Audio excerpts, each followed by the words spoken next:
Hey everybody, how's it going? Hope you've enjoyed your week. We've had a lot going on in the news cycle this week, starting off today with the aftermath of the Florida parental rights law.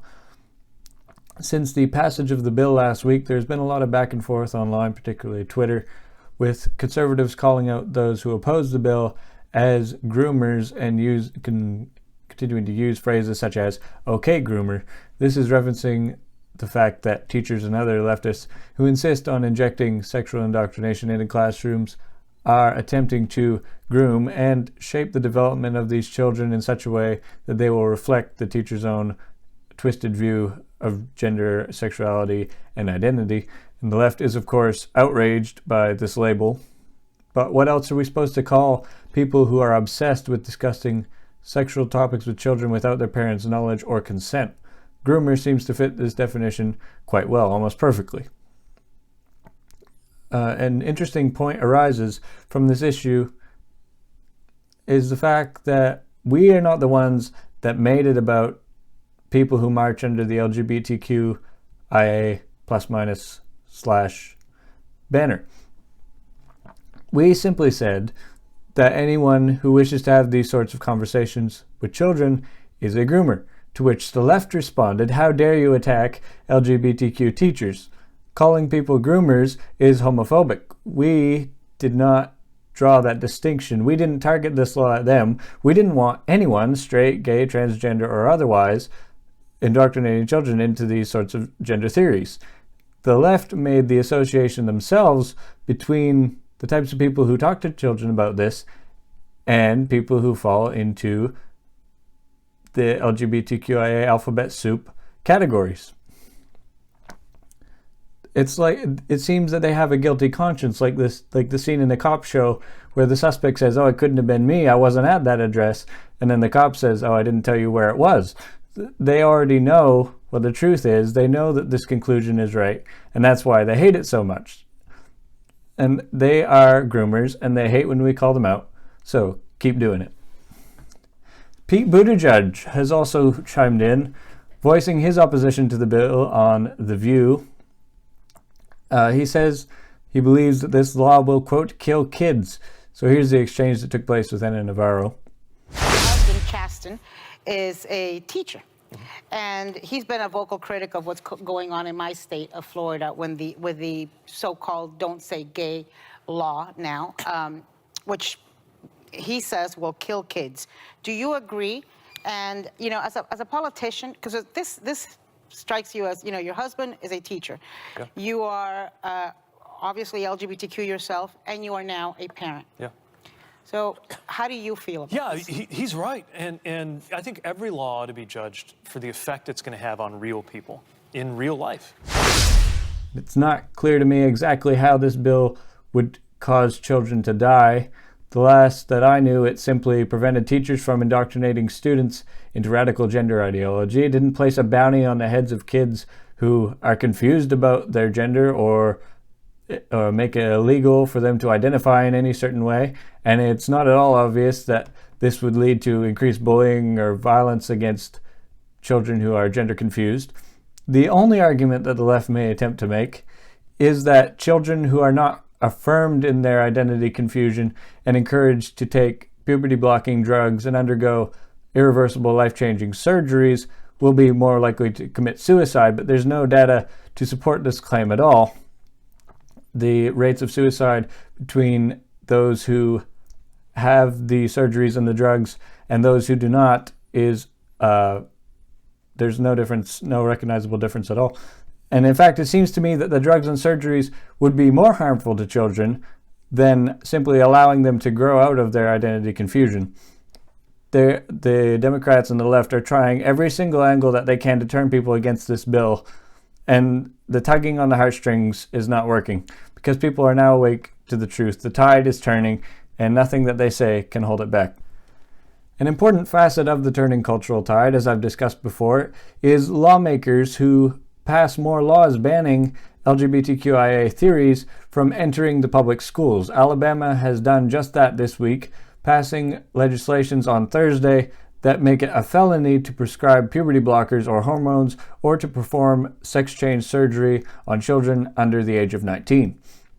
The state also passed more laws that mandate that students may only use the bathrooms and locker rooms that correspond with their birth sex, and they prohibit classroom instruction or discussion on sexual orientation or gender identity in grades K through 5, language very similar to the Florida law. The more of these laws that are passed, the better for our society, and it is great to see Alabama joining in the fight. And I cannot let this week pass us by without at least mentioning the fact that Trans Day of Visibility is a thing, and it happened this week. Normally I wouldn't care or talk about it, but I saw a video earlier this week and I can't pass up the chance to react to it. So this is a female pastor, so that's the first red flag, at First Presbyterian Church of Iowa City, offering a prayer to the God of Pronouns. Take a listen. O God of pronouns, we give praise to the Great One, the one who is identifiable as God. I am what I am, you say, the great they, the incarnate he and she, the God of trans being. Impregnating Mary, fathering God, breastfeeding God of many breasts, you shatter all stereotypes, making every single person male and female. Male and female, intersex, non-binary, in your image, exactly in your image. Spectrum, rainbow God, who put your promise for nonviolence in the symbol for queer love before humanity knew, because you knew. Who had Joseph, who could not sleep with a woman in a beautiful lady's cloak, perhaps of rainbow colors, before we knew. You knew. God of pronouns, who said, you can call me he or she or they, whatever makes you feel closest to me. Invisible and visible God, on this day, where visibility and celebration, belatedness, affirmation, and acceptance is the bare minimum. Remind us that you are the God of pronouns, so you affirm and you celebrate them. God of Saul, Paul, Simon, Isaac, Jacob, Isaac, Simon, Peter, Abram and Sarai, and Abraham and Sarah. God of Joseph, of the coat of many colors, of the Ethiopian eunuch, of the Virgin Mary, God of all found families in the Bible. Remind us that you affirm us in our full identity, name, pronoun, found family, all of it. For this, we give you thanks and praise to the great I am, the great they, them. All right, so there is a lot to unpack there. So the first 2 points that immediately arise without even getting into content, she has clearly never read the prayer that she's trying to deliver before. She's just reading it off a piece of paper for the first time from the pulpit. And she has clearly never read a Bible before, because many of the theological and scriptural references are plain wrong. And also that's the least compelling delivery of that prayer in the history of the world, if it can be delivered in a good way at all. She looks so bored with that. But getting into content right off the bat, so the first line of the prayer, O God of pronouns, so she's already, strike one. There's no scriptural basis for that. What God of pronouns, what does that even mean? The one who was identifiable as God. You're just making jargon, you're making stuff weird, and then she tries to justify that with, I am what I am, the great they. No, you don't get it. I am what I am because God can be whatever you need him to be in whatever circumstance that you find yourself in. And for Moses, he took form of a burning bush, he took form of a cloud, he took form of a pillar of fire, which is the scenario that this line was spoken in. The incarnate he and she, another fallacy, because God does not have a sex. He is all encompassing, and man and woman are the two halves, and the combination of those two is the image of God. The God of trans being, no. Now she tries to make the point that God is a father and a mother. Well, that doesn't mean that he's transgender or he's a bisexual. It just means that God is sexless because he is a spirit and not a human being. Making every single person male and female. Good. First thing I kind of agreed with, and then she breaks it down and says, male and female, intersex, non-binary, in your image, exactly in your image. So it's true, God makes all people in his image, but that image does not include such a thing as non-binary, because that does not exist. There is a sexual binary, male and female. Spectrum rainbow God, who put your promise for nonviolence in the symbol for queer love.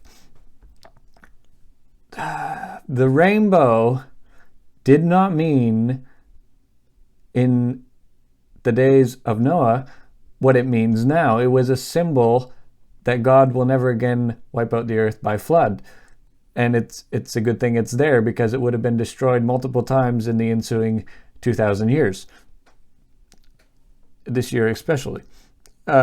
Before humanity knew, you knew, because you had Joseph, who could not sleep with a woman in a beautiful lady's cloak, perhaps of rainbow color. So what is she trying to say here? She's trying to say that Joseph was some sexual minority, an intersex, non-binary, because he wouldn't sleep with a woman and he wore a rainbow-colored coat. Well, you've obviously never read the story, because if you look in context, Joseph would not sleep with his boss's wife, basically. He would not commit adultery, but he did go on to get married and have 2 children, so that kind of shatters that theory, and the coat of many colors was a sign of favor. It was not any sort of gender statement. God of pronouns, who said you can call me he or she or they, factually incorrect. He did not say that. He did not say that we can call him she or they, and there is no reason to. Every time God is referred to, it is he. Invisible and visible God. That's kind of true. And then she goes on, you are the God of pronouns, so you affirm and celebrate them. No. Just, again, there is no evidence. Whoever wrote this prayer is obviously just trying to infiltrate Christianity without knowing the first thing about it. Then she goes on to bumble through a list of names, which, if she had read the Bible, she would know what's going on here. But it's Saul and Paul. It's supposed to be Simon Peter. And then for some reason it says Jacob and Isaac, which is Jacob and Israel. So these are all name changes.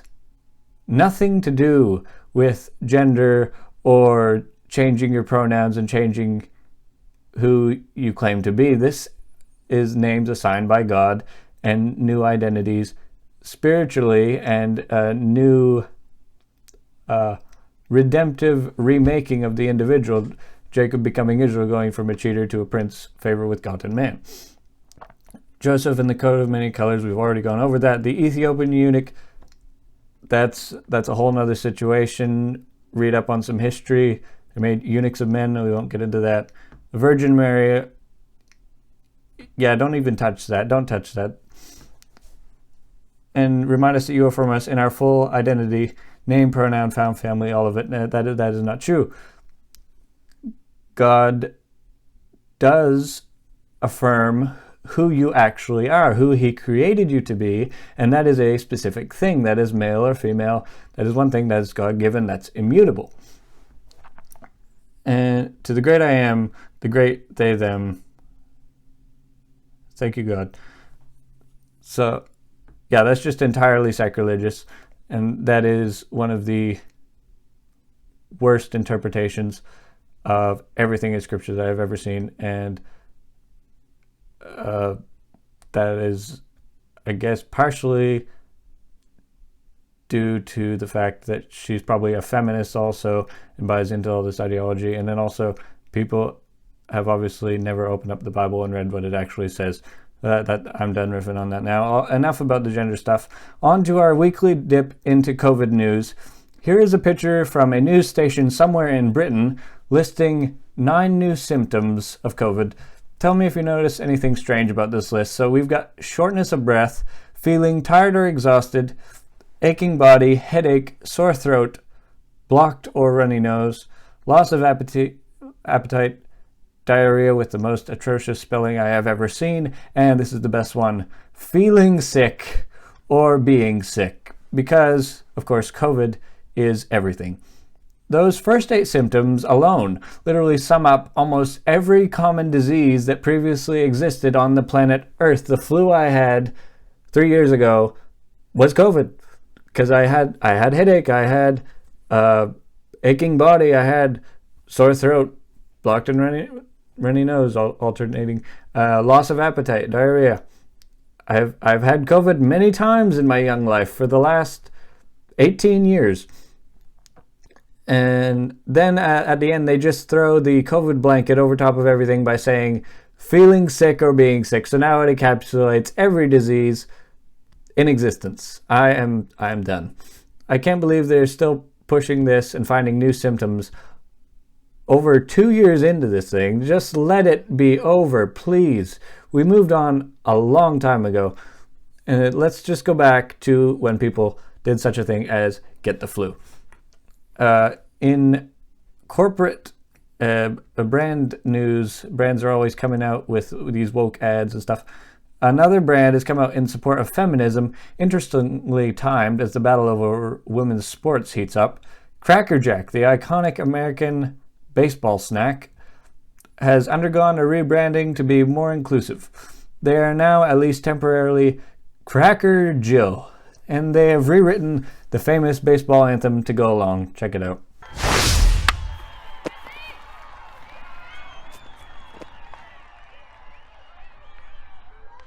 Take me out to the ball game. Take me out to the crowd. Buy me some peanuts and cracker Jill. No one can stop you if you have the will. So let's root for a girl's dream. We're adding our face to the game, and we'll run, throw with never a doubt. It's a new ball, yeah. Play ball. To quote one of the Kennedys, some see things that are and say why. Just why does this exist? Stop solving problems that don't exist. Girls can play sports. No one is stopping them, and especially not a popcorn snack with a catchy rhyming name, Cracker Jack. They don't need Cracker Jill. This is not empowering girls in any way. Just leave it alone. Also, as a side note, hire that lady to sing the original song, please. If not for the woke lyrics, the singing is actually quite good. Moving on to finish out this week's video, I want to talk about a story that appeared in CBC. It's in the first person column, so this is stories from people contributing, like sort of like a letter to the editor.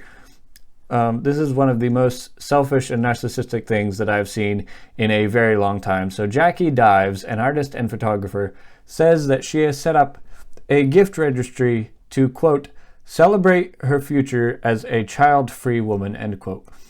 She says that as she enters her late 30s, she is certain that she does not want to have children, and she's questioning why only the choice to get married and have children is celebrated, particularly by the practice of gift giving and gift registries. So she says, quote, similar to those who choose marriage or pregnancy, I want to shout from the rooftops about my choices because I'm proud and excited about them. So to celebrate the road less traveled, I set up a gift registry for myself, end quote. The registry will include items to use while traveling alone, books by women who have chosen not to have children, art supplies, and household items like an air fryer and milk frother, so basically facilitating her luxurious lifestyle. I also want to add that her partner of 5 years left her so he can start a family with someone else because she was so determined not to have children. And I can't say that I blame him, really. This is just despicable behavior. Tell me that is not at least in your top 10 list of the most explicitly selfish things that you have ever heard. So I want to explain something to Jackie here. The reason that people celebrate things like marriage and pregnancy and having your first child is that these are actual milestones and activities that people have accomplished. These are things that they have actually done. You, Miss Dives, wish to celebrate something that you have not done simply because you wish to travel around the world and live the carefree lifestyle that you desire. You want people to prop you up and say, "Oh, you go, girl," and celebrate how brave and independent you are. It's a big decision. How do you do this? You're so brave not to have any children. And just to make you feel better and facilitate your self-centered lifestyle. It would be a far braver thing to become a mother and take on the weight of the responsibility of raising and nurturing small, tiny humans into upstanding citizens, but you chose not to do that. You are not special in any way. And it is a slap in the face of those who legitimately cannot have children and they really wish they could, to parade it around and label it child-free as though children are some sort of parasite, and then demand that people give you air fryers and supplies to travel around the world on your own because of something that you did not do out of your own selfish, narcissistic pride. She said it herself. She's proud of her choices and she wants to shout it from the rooftops. Look at me, I'm so special because I did nothing. You deserve nothing but ridicule and public shame, Miss Dives, and that is all that you will get from me. And that is all that I'll be giving you for this video this week. Hope you enjoyed. Like and subscribe, and I will see you right back here next time.